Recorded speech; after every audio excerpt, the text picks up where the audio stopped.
ang hindi constitutional Senate President Chis Escudero ay ang napakatagal mong pag-ibinbin sa impeachment trial. Yung forthwith, naging 4 months. Yun ang unconstitutional. Ang unconstitutional, yung pagbabalik ninyo, pagre-remand ninyo ng impeachment complaint mula sa Senado patungo sa Kamara.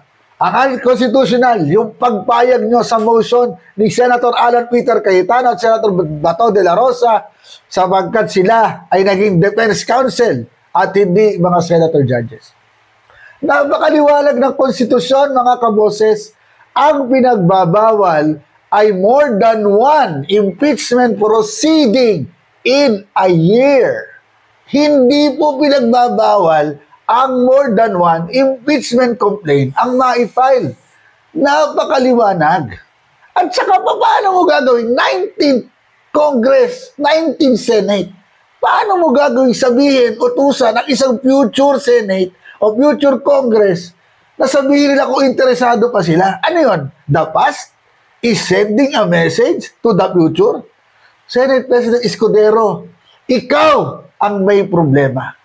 Ikaw ang pasimuno ng pagiging unconstitutional ng proseso ng impeachment. Maliwanag yan, mga kaboses.